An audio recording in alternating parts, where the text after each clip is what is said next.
Welcome to Paranormal Artist. My name is Alex, and I'll be taking you on some haunted adventures. Listener discretion is advised. This audio may not be suitable for all audiences. Haunted or cursed items have always been your favorite. You're not sure why, but the idea of collecting spooky things has always been a hobby. But dolls? Seriously? Dolls can be creepy, sure, but they're just toys. And the movies are ridiculous too. You know all of the stories and legends behind Annabelle and Peggy, but now you know a new one. You've heard the rumors of the doll dressed as a sailor, but how scary can a sailor doll actually be? At least, that's what you once thought. You went to the Key West just as a joke to see if this sailor doll, if he was the real deal or not. You didn't listen to the rules. You didn't care. Until your life went upside down. On today's adventure, I'm taking you to the Key West, where we visit Artist House, or the museum that holds the doll that I am going to speak of today. I won't mention the name of it until I'm ready, until I ask permission, of course, because I believe that things will happen if I don't ask permission. But I'll let you guys decide that. Firstly, I'm going to ask permission to talk about Robert during this episode. I want to make sure I do this right. Robert the doll, I'm asking permission to speak about you on today's episode. For everybody listening, beware. Sometimes possessed items can possess you. Even hearing the name can welcome horror into your life like you've never signed up for. Just by listening, you could be opening yourself up to the spirit or demon that resides in this once innocent toy. There was a house where a boy grew up, located at 534 Eaton Street. It's known as the Artist House now. A boy named Eugene Robert Otto lived there. He went by Gene. He was given a one-of-a-kind handmade doll. But a little history. The house was built in the late 1890s, and this was going on around the 1900s. Robert and the doll were inseparable. The doll was Robert's best friend from the get-go. The doll was made by the Steiff Company of Germany in 1904, dressed in a sailor outfit with painted features, stands about 40 inches tall, and has his own teddy bear. He is stuffed with wood wool or excelsior. I don't really know how to say it, I'm not going to lie to you. There were so many unexplainable events that happened with that doll around. The parents of Gene would find him talking to the doll, but also responding to what he was talking. For example, he would say something and then say an answer in a different voice. The first incident, however, was when Gene, who was only 10 at the time, awoke to find Robert staring at him at the end of the bed. All the furniture was getting thrown around, and the door was locked. His mom couldn't go in and save him. But soon after that, the doll began to consume the life of Gene. And what I mean by consuming, I mean that this doll became everything. The doll was number one in Gene's life. He loved it. And the doll, I believe, would punish him back if he didn't pay attention to it. That's creepy enough for me to say, no thanks, I'm out.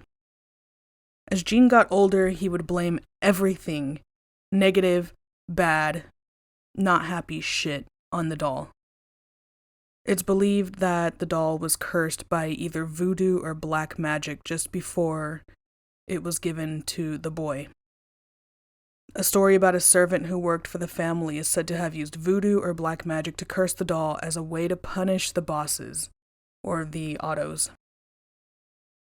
Others say that it was emotional energy that was absorbed by the doll while Jean was growing up. That would mean something probably along the lines of maybe there was a lot of like fighting in the house or just negative energy all over the place for that doll. I've said it before and I'll say it again. There's this theory called the stone tape theory that is where something can absorb all the energy around it. Like, for example, this is just my example, it's not necessarily anything that's, well, concrete. Basically, I'm sitting at this desk and I sit at this desk every single day. It doesn't matter what emotion I'm feeling. It doesn't matter what thing I'm giving off, but the desk is absorbing my energy because I sit here every single day. But that's my example of how I have come to understand the stone tape theory. I think that it absorbs all the energy. Everything that we touch, everything that we encounter, every little thing in our life is going to absorb a little bit of our energy. Therefore, if there was a lot of negative energy in the house, or if there was a lot of just something, like if the land is cursed or something, I believe that that's how the doll could possibly have gotten cursed or absorbed all the energy. Now, Jean loved art, and thus he grew up to be an artist, like myself. He designed a gallery in Fort East Martello, and his childhood home was then named the Artist House. He got married to a woman named Anne, and she was creeped out. She was completely creeped out by the doll. I don't blame her. That doll is, I'm not going to say it, but you all know what I'm thinking. I'm not a fan of dolls. Anyway, moving on. The doll had its own room because, Anne didn't like the doll. The doll had a presence about it. It had a feeling. It just, you can tell that there is something off about this doll. So he had a room in the attic. He had toys, furniture, and of course his teddy bear. And Jean also would go into the attic because it supposedly had the best light in the entire house for painting. It became known as the turret suite. And he would be in that room for days. Or he would go up there for days. Now, I don't know if he'd be inside the room for days or he would go up in the room for days. That line has been kind of like blurred to me. But, like I said, his wife did not like that doll. And in 1974, Jean passed away from Parkinson's, and I believe Anne passed away from pancreatic cancer. I'm not sure if it was within that year or if it was a little bit later. The house was then bought by Myrtle Reuter the same year that Jean passed away. She kept the doll with her for 6 years and then took him to another house that she purchased. Several years later, in 1994, she finally donated the doll to Fort East Martello Museum, which is where he resides today.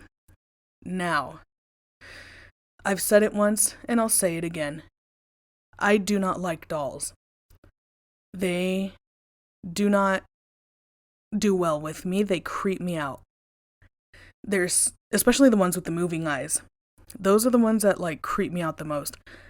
And porcelain dolls. So, if I were to say a way to describe Robert the doll, he looks like he's got a something attached to him. He looks like he's got a little something going on. I wouldn't say he's not cute. I think he's adorable, to be honest with you, given the fact that he's got this whole ominous vibe, presence thing attached to him. I think he's cute.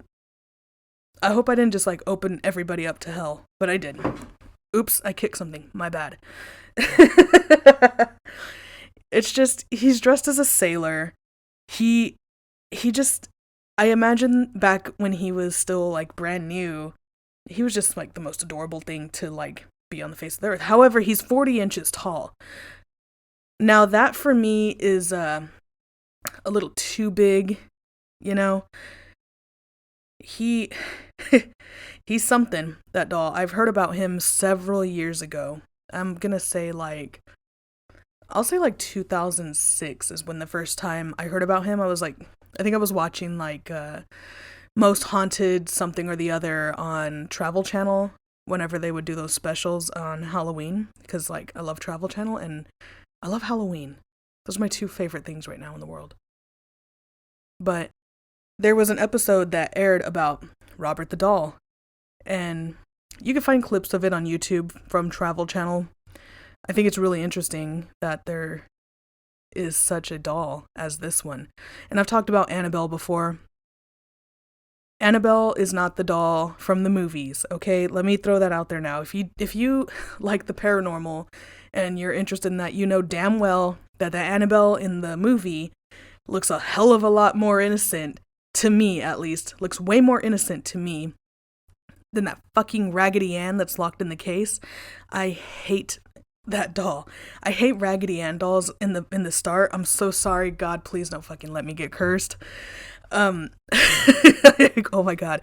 I'm probably cursing myself by talking, but Annabelle just seriously scares the living shit out of me. Even looking at pictures of her online, instant chills. Actually, I've got chills right now that I'm speaking. Robert the Doll currently, as I said, resides in a museum where he has been since probably 1994. He sits in a little glass. Is it really little if he's 40 inches tall, though? I don't think so. But he sits in a glass container. I guess to keep dust off of him or to keep people from touching him, because you fucking know people who don't take things seriously will sit there, touch the doll, and then wonder why their life has gone so upside down all of a sudden. I don't know why people think it's okay to test the demons, the gods, whatever it is. Don't test the fucking beings, people. It's not worth it, trust me. So the hauntings.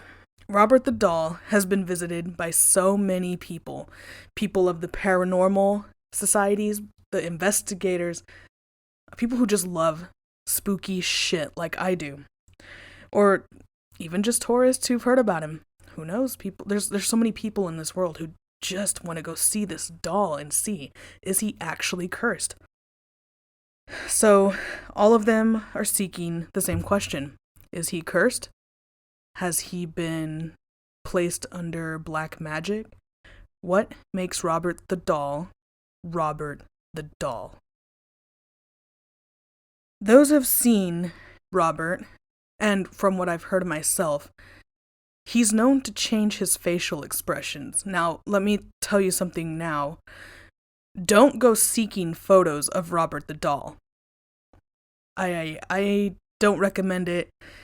Especially if you're scared of dolls. This one, he's, like I said, I think he's cute. But he gives you a vibe. And you can feel it. It's tangible. You can touch it.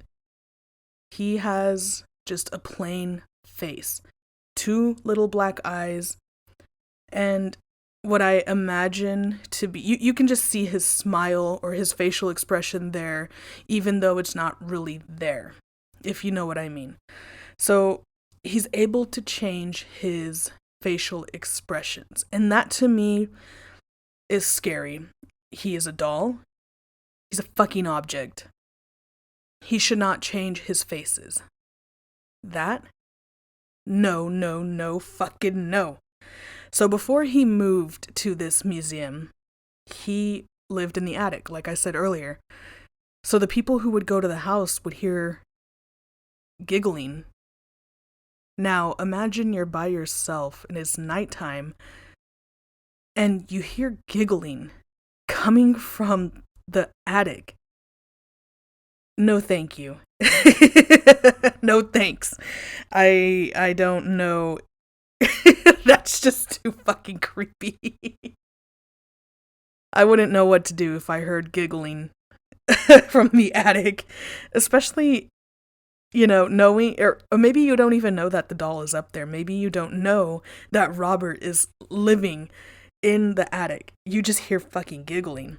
Or worse, you hear footsteps or pacing in the attic. Now, I don't know what to do. I have been. I have heard the sound of footsteps people make above on the floors above because, I live in an apartment, whatever. So I've heard the sound of footsteps. Now, when you hear fucking footsteps at night, that shit sounds scary as a mother. That is some scary ass shit. So I can't imagine that it's like pre-cell phone, pre-constant distraction era, and you're hearing footsteps in the attic. No thanks. That's scary.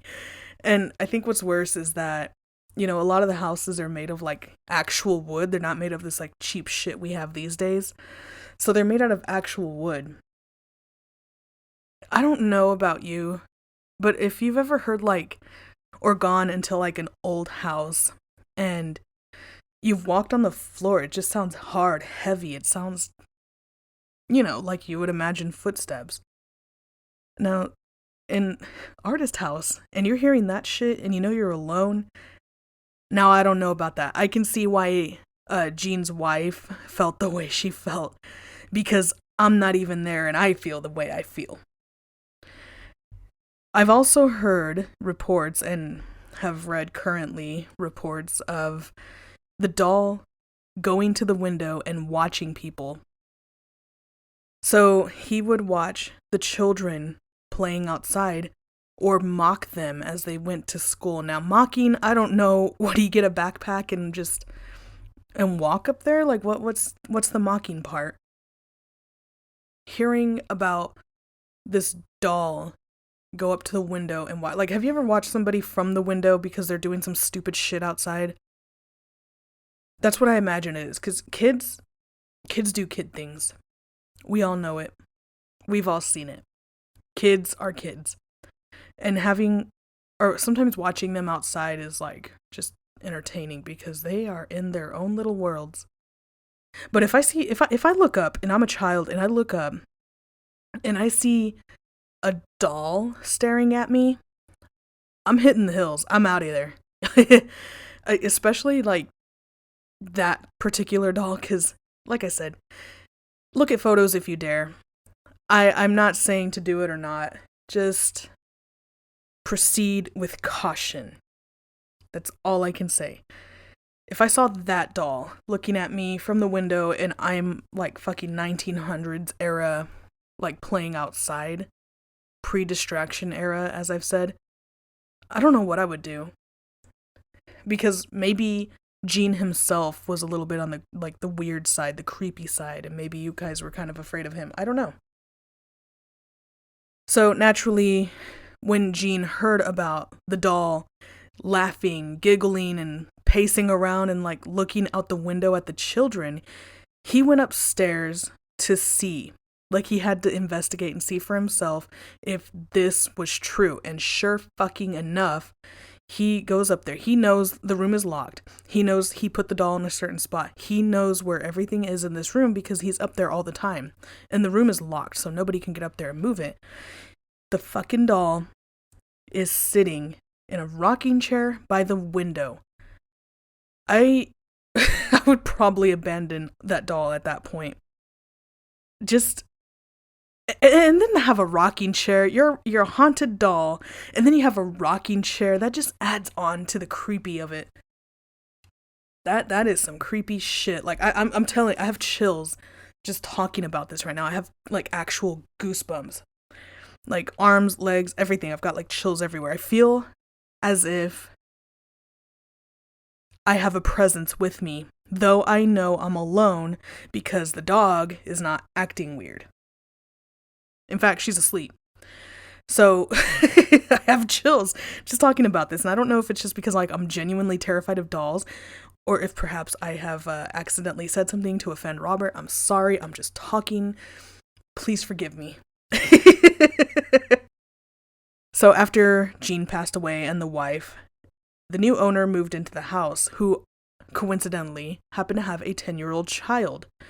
who found Robert, and that doll said it wanted to kill her.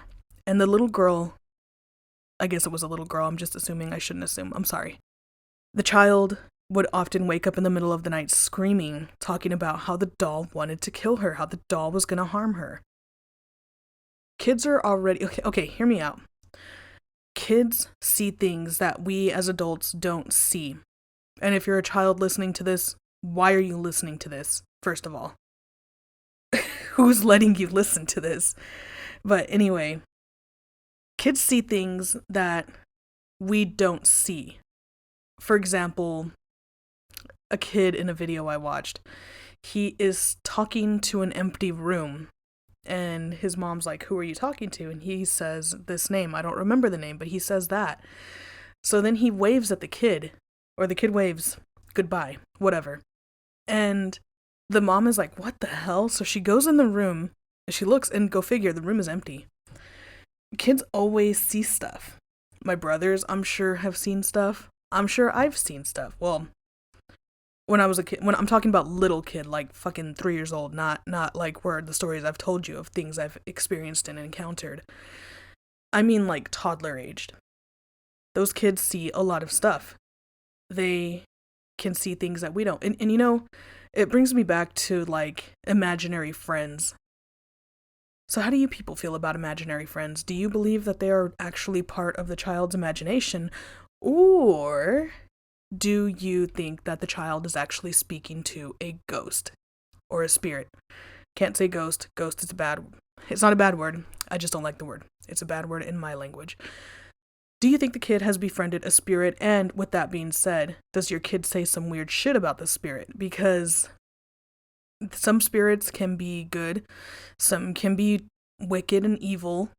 Some spirits can tell your kid, "Hey, go do that." And your child's going to do it because imaginary friend said to. As the years went on, Robert the doll became a huge tourist attraction. I say huge in probably the most dramatic form possible. But to the paranormal community, I would imagine that several people are curious about whether or not Robert is cursed or not. And some people don't respect the rules. What do you mean, Alex? What are the rules? Well, let me tell you. Let me fucking tell you. There are rules for this doll that you need to follow. If you go to the Key West and you go to this museum to visit Robert, you need to follow the rules. They'll tell you at the start, follow these rules. Because if you don't, you're fucked. You're toast. So, the first, you have to ask permission to take his photo. If you do not ask permission, your photos will come out blurry. First of all, you will never be able to get a clear photo of the doll. Now, yes, there are several photos of the doll online that you can see at your own risk. I'm throwing that there, at your own risk. A lot of them are crystal clear. Did the people ask for permission? I don't know. I'm not the photographer. But as somebody who enjoys photography, I would find the opportunity to go out to the Key West to see Robert the doll. And I would like to ask permission to have a photo of Robert. And you can see it. But do you really want to see it? Do you need permission to actually look at the photo of Robert the doll? See, I went on Reddit to find a few things, and a lot of people said, "I'm sorry for looking at your photo, Robert the doll," or "Forgive me for looking at your photo, Robert the doll," this and that, because whoever posted it did not have permission to post, to do anything with the photo of Robert the doll. That is why I'm stressing so much. At your own risk, you can look at the photos of the doll. I've done it. I don't like to look at the pictures. He's cute, yes, but he creeps me out. He gives me goosebumps. The second rule, you can ask him questions, but you better wait for him to answer you. It's said that his eyes will appear with a bright reflection if the answer is positive from the question. Like if he's giving you like a heck yeah, answer, basically. Now, Robert has little black things, little black beads. I guess they're beads as eyes. They're solid black. They seem to, like, I don't know how to explain it. To me, they seem like they don't have a whole lot of life. No pun intended, he is a doll. Remember that.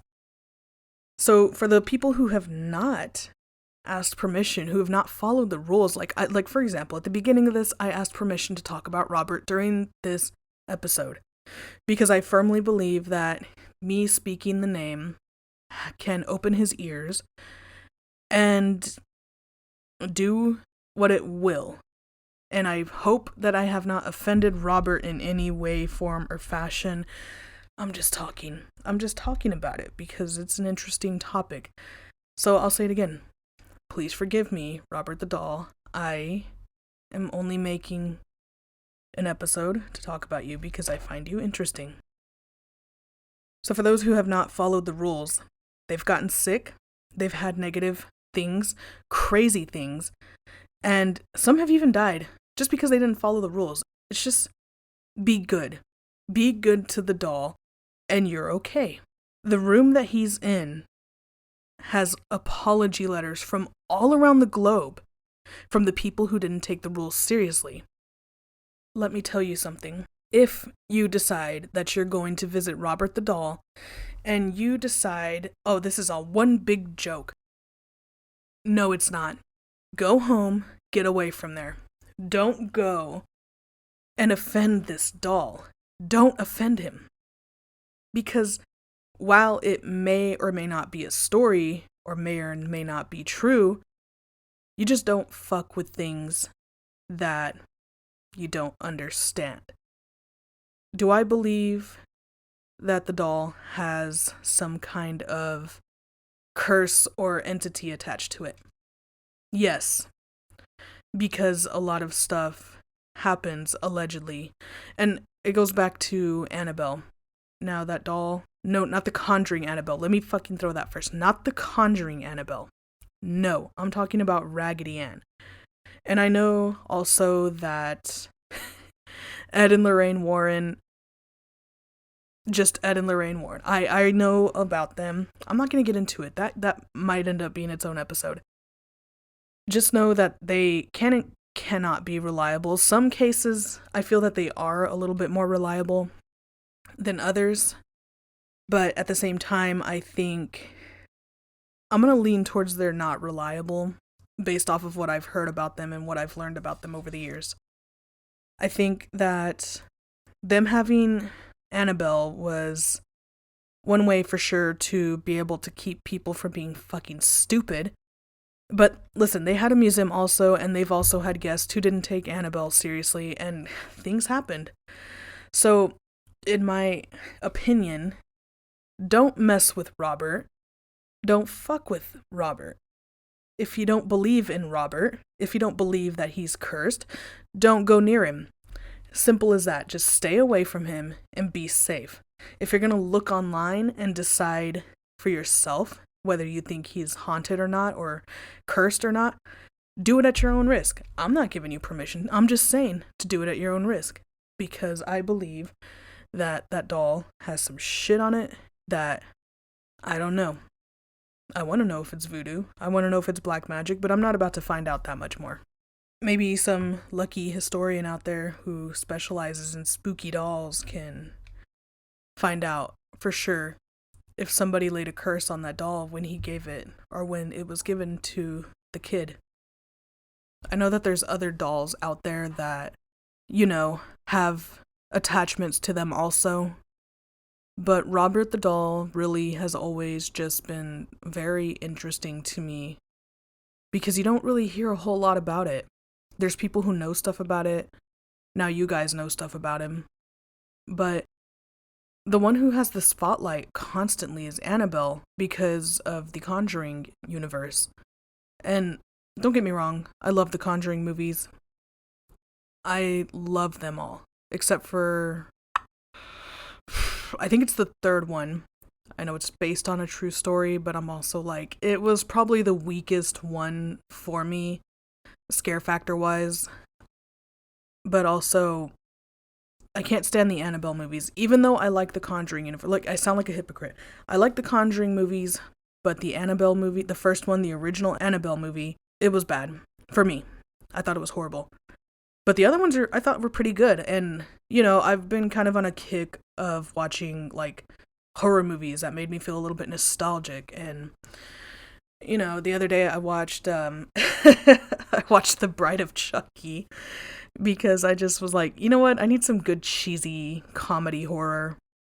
And I'm sitting here looking and I'm like, what was Chucky based off of? I want to say he was based off of Annabelle because of, the serial killer things. But I'm also like, Annabelle's a doll who's always been a doll who's just been possessed by a demon who also was manipulative as fuck towards these nurses. Really and honestly, what was Chucky based off of? I think that's really all I have to say today about haunted doll stuff. I could scour through Reddit and see what was said about Robert the doll or if there's anything, but some of the stuff that I saw was just basically repeating it. Ask permission for the photos, Robert the doll is cursed, this and that. Stuff that I've already known, stuff that I'm now telling you about. With all that being said, I hope that I didn't open you guys up to a curse. I asked Robert the doll for permission to speak about him, and I might use this as a Ouija board type thing and be like, okay, I'm closing out today's session with Robert the doll and say goodbye on my board, which I don't have. It's invisible, and I don't use those things anymore.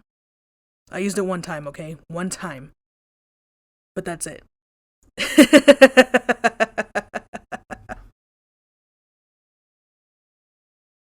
It's the next day. I, once again, got chills talking about Robert the doll. And to me, that makes it a lot more believable. Usually I don't get chills when I'm talking about things like this. Anyway, that's all I had to add. As always, you guys know that I'm going to put the suicide and crisis lifeline at the end of this episode. If you are feeling suicidal and have suicidal ideation, call or text 988.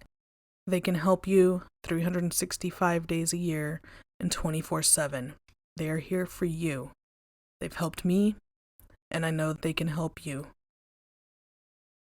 You can also find me on social media, on Instagram at paranormalartist.podcast, and my personal one, Alex, again with 2 underscores.